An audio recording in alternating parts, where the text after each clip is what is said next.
बिस्मिल्लाहिर्रहमानिर्रहीम, अस्सलाम वालेकुम जी। मैं नजमुल हसन बाजवा हूँ। नाज़रीन किराम, मैंने ये कहा था कि सुप्रीम कोर्ट की जो खामोशी है ये तूफ़ान से पहले की खामोशी है।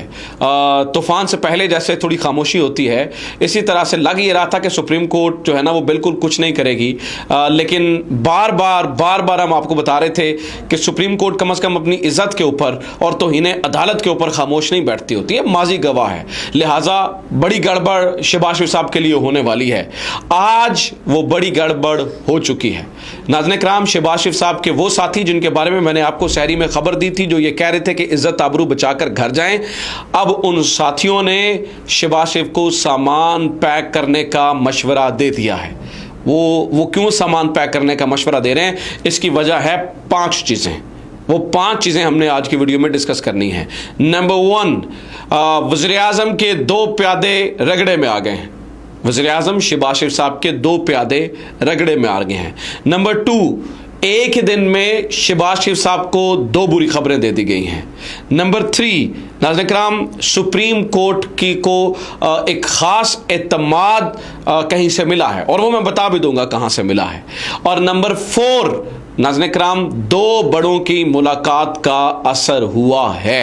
ये 2 बड़े मिले हैं, तो ये 4-5 खबरें हैं, ये 4-5 चीज़ें हैं जिसकी वजह से जो शहबाज शरीफ साहब के करीबी हैं, जो उनका दुख दर्द बांटने वाले हैं, इन 4 वजूहात की बुनियाद पर अब शहबाज शरीफ साहब को कह रहे हैं कि जनाब आप जो है वो सामान पैक कीजिए, आप जो है ना वो घर जाइए। और नंबर 5, आज 8 जजेस जिनके नाम आए हैं, उन 8 जजेस का नाम तो फाइनली सुनकर वो कह रहे हैं कि आप जो है ना वो घर जाइए। एक एक करके डिस्कस करते हैं, चीज़ें बड़ी मज़ेदार हैं, आपको मज़ा आएगा। सबसे पहले नाज़रीन किराम, फर्स्ट थिंग कम्स फर्स्ट, आज तौहीन अदालत की कार्रवाई का बाज़ाब्ता आगाज़ हुआ। कल जो है ना वो सेक्रेटरी इलेक्शन कमीशन ने एक रिपोर्ट पेश की थी। इससे पहले शहबाज शरीफ साहब ने मिन्नत तरला करने की भी कोशिश की थी कोर्ट की, और अटॉर्नी जनरल आए थे। अटॉर्नी जनरल जो है ना वो 30 घंटे की अलग मुलाकात जो है ना उन्होंने चीफ जस्टिस ऑफ पाकिस्तान से की थी। पहले वो शहबाज शरीफ से मिलकर आए थे, फिर उन्होंने चीफ जस्टिस ऑफ पाकिस्तान से जो है ना वो मुलाकात की थी, लेकिन उसका कोई असर जो है ना वो ऑब्वियसली नहीं हुआ, क्योंकि कोर्ट जो है ना वो इस बारे में बड़ी सीरियस है। आज नाज़रीन किराम, आज बाज़ाब्ता नोटिस, जब पहली बुरी खबर आपको बता रहा हूं शहबाज शरीफ के लिए, बाज़ाब्ता नोटिस जारी हो गए।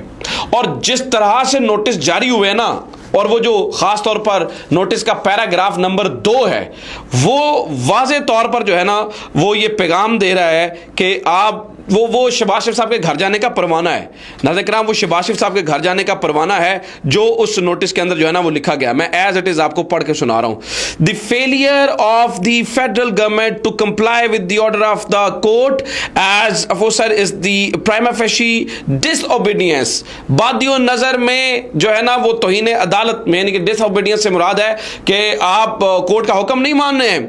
The consequences that can flow from such prima facie defence of the court are well settled and known every person। अब वो जो है ना वो अदालत तौहीन अदालत की डेफिनेशन बता रही है।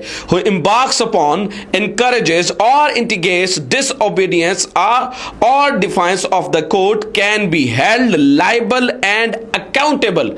जो शख्स तौहीन अदालत करेगा, उसके लिए उकसाएगा या उसकी साजिश करेगा, उसके ऊपर तौहीन अदालत लगेगी। अब नाज़रीन किराम, इसके रगड़े में कौन आया है? इसके रगड़े में सबसे अहम किरदार इस वक्त जो बैकबोन थे शहबाज शरीफ साहब की, वो शहबाज शरीफ साहब तो घर जा ही रहे हैं, इसके मुताबिक शहबाज शरीफ साहब तो घर जा ही रहे हैं, लेकिन वो रगड़े में आ गए। कौन कौन? सेक्रेटरी खजाना, फर्स्ट ऑफ ऑल सेक्रेटरी खजाना को बुलाया गया। नंबर 2, स्टेट बैंक के गवर्नर को भी नाज़रीन किराम बुलाया गया है। और नंबर 3, अटॉर्नी जनरल को बुलाया गया है। और बाज़ाब्ता नाज़रीन किराम, बाज़ाब्ता तौहीन अदालत की कार्रवाई शुरू हो चुकी है। अब नाज़रीन किराम, एक बुरी खबर तो ये थी, इन्हें इस बात का अंदाज़ा नहीं था कि जो है ना वो मामला यहाँ तक। अभी शहबाज शरीफ साहब शायद ना किसी गलत फहमी में आए, वो भतीजी की बातें मानकर इस नहज पर पहुंच रहे हैं कि शायद आगे कभी इलेक्शन ही ना लड़ सकें, और पक्के पक्के जो है ना वो नाअहल हो जाए, और नाअहल होकर जो है ना वो घर बैठ जाए। तो एक तो बुरी खबर शहबाज शरीफ साहब के लिए ये थी। दूसरी बुरी खबर नाज़रीन किराम, और ये खास तौर पर ये जो है ना, ये जो मैंने नोटिस आपको, ये पूरा 2 सफ़ों का लंबा नोटिस है, इसका एक एक लफ्ज शहबाज शरीफ साहब के घर जाने का परवाना है। वो कह रहा है कि बाय बाय शहबाज शरीफ साहब, आप घर जाइए। नंबर 2 नाज़रीन किराम, आज जो सुप्रीम कोर्ट के लिए जो है ना वो बिल बनाया था रूल्स एंड प्रोसीजर्स का, उसके अंदर जो अमेंडमेंट थी जो जिस तरह से इन्होंने की, उसको सुप्रीम कोर्ट के अंदर आपको पता चैलेंज किया गया था। इसके ऊपर सुप्रीम कोर्ट ने 8 रुकनी एक बेंच बनाया है। यह दूसरी बुरी खबर है शहबाज शरीफ साहब के लिए, यह दूसरी बुरी खबर है। हम आगे चल के बात करते हैं कि सुप्रीम कोर्ट को इतना एतमाद क्यों है और दो बड़ों की कहानी की जो दो बड़ों की मुलाकात की कहानी क्या है। लेकिन नाज़रीन इकराम, जो आज बेंच बना है उस बेंच को देखकर वो जो है ना वो जो करीबी वो जो दर्द रखने वाले जो शहबाज शरीफ के बड़ा करीबी हैं, जिन्होंने मशवरा दिया था कि आप क्यों भतीजी की बातों में आते हैं, इस्तीफ़ा दीजिए, घर जाइए, अब उन्होंने ख़ास तौर पर इस बेंच को देखकर जो नाज़रीन इकराम इन्हें कहा इन्ना लिल्लाह हो जाए, इन्ना लिल्लाह हो जाएगा कुर्सी वज़ीर आज़म का। उसकी वजह मैं आपको बताता हूँ, ऐसा नहीं है कि वो शहबाज शरीफ के मुखालिफ है, नहीं नाज़रीन इकराम, ये वो 8 जजेस हैं कोर्ट के जिन्होंने आइन के साथ खड़े होने का फैसला किया था।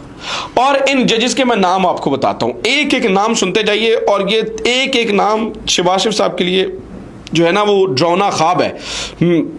इनमें सबसे ऊपर justice Umar Ata Bandial, supreme court के justice Ijazul Ahsan, justice Munib Akhtar, justice Syed Mazahar Ali Akbar Naqvi, justice Muhammad Ali Mazhar, justice Ayesha A Malik, justice Syed Hasan Azhar Rizvi और जस्टिस शाहिद वहीद। नाज़रीन इकराम, ये 8 जजेस हैं जिन्होंने, अब ये एक लार्जर बेंच है और इस लार्जर बेंच ने बैठकर पार्लियामेंट की हुई उस कानून साजी के ऊपर फैसला करना है और देखना है ये आइन के मुताबिक है या नहीं है। अब 8 दिन है नाज़रीन इकराम, 8 दिन, क्योंकि 8 दिन के बाद, क्योंकि सदर ने इसको वापस भिजवा दिया हुआ है और ये 8 दिनों के बाद ऑटोमेटिकली, ऑब्वियसली 10 दिन होते हैं, मेरे ख्याल से 2 दिन तो हो गए हैं, 8 दिनों के बाद ये ऑटोमेटिकली जो है ना वो कानून बन जाएगा। इससे पहले सदर के जो चीफ जस्टिस है उनके पास टाइम है कि वो जितने भी उन्होंने फैसले किए हैं क्या उसके ऊपर अमल दरामद हो पाता है या नहीं। तो नाज़रीन इकराम, दूसरी बुरी खबर, इन 8 जजेस का इस बेंच के अंदर बैठना है, क्योंकि ये सारे के सारे जजेस जो है ना वो आइन पर खड़े होने वाले जजेस हैं। इसलिए जो प्राइम मिनिस्टर शहबाज शरीफ साहब हैं उनके लिए ये कोई अच्छी खबर नहीं है, लिहाजा इसको सुप्रीम कोर्ट उड़ाकर रख देगी इस बिल को। और उसकी वजह यह है कि इसकी बुनियाद कोई नहीं है ना, इसकी बुनियाद तगड़ी नहीं है, इसकी बुनियाद है ही कोई नहीं है कि आप सुप्रीम कोर्ट के रूल्स एंड प्रोसीजर्स के अंदर जो है ना वो तब्दीली करने का इख्तियार सिर्फ और सिर्फ जो है वो सुप्रीम कोर्ट के पास है, इसके अलावा जो है वो इख्तियार नहीं है। लिहाजा इन 8 जजेस ने का नाम सुनकर अगेन शहबाज शरीफ साहब जो है ना वो गड़बड़ा गए हैं। तीसरी बात यह है नाज़रीन इकराम कि सुप्रीम कोर्ट को एक खास किस्म का एतमाद हासिल हुआ है।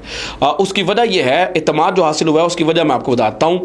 पिछले कुछ अरसे से लोग जो है ना वो सुप्रीम कोर्ट के साथ खड़े हो गए हैं और ताज़ा तरीन मिसाल लतीफ़ खोसा और एतजाज़ एहसन साहब मिलकर एक गोल मेज़ जो है ना ये कॉन्फ्रेंस कह लें या सेटिटी ऑफ द कॉन्स्टिट्यूशन के ऊपर जो है ना वो आइन की तकरीम के ऊपर जो है ना वो एक कॉन्फ्रेंस होने जा रही है और इसमें तमाम बड़े लॉयर्स जो हैं वो शिरकत कर रहे हैं। ये इतना बड़ा मैसेज है, ये इतना बड़ा मैसेज है कि हम जो है ना वो कॉन्स्टिट्यूशन के साथ खड़े हैं, हम जो है ना वो आइन के साथ खड़े हैं और हम आइन वाले जजों के साथ खड़े हैं, हम आइन के मुहाफिज जजों के साथ जो है वो खड़े हैं।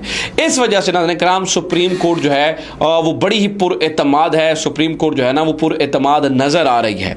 जबकि दूसरी बात, एक मुलाकात भी है, वो दो बड़ों की मुलाकात कौन सी है? वो मुलाकात नाज़रीन इकराम जस्टिस जो है ना वो काजी फाइज ईसा और चीफ जस्टिस उमर अता बंदयाल की मुलाकात है। इस मुलाकात के अंदर भी सुना काफ़ी गिले शिकवे हुए हैं, 40 मिनट तक ये लंबी मुलाकात जारी रही थी और इस मुलाकात के अंदर भी काफ़ी जो है ना वो बातें भी हुई, गिले शिकवे भी हुए, मामलात भी जो है ना वो एक दूसरे के जो है ना वो तय हुए हैं। कम से कम इज़्ज़त और तकरीम की हद तक जो है वो एक दूसरे का साथ दिया जाएगा, इसके ऊपर भी जो है ना वो खबरें आ रही हैं कि इसके ऊपर भी बातें हुई हैं। और ये अगेन जब जो दो शेर सुलह कर लेते हैं, मिसाल है अभी it is too early to say कि what is going to happen next, but जो भी है वो बाकियों के लिए जो है ना वो फिर थोड़ा मसला हो जाता है। लिहाजा नाज़रीन इकराम ये सारी की सारी बुरी खबरें हैं, एक से बढ़कर एक मिस्टर मियां मोहम्मद शहबाज शरीफ साहब के लिए बुरी खबरें हैं। और शहबाज शरीफ साहब को इसलिए उनके करीबियों ने कहा है कि मियां साहब सामान पैक करो, मियां साहब जान दो,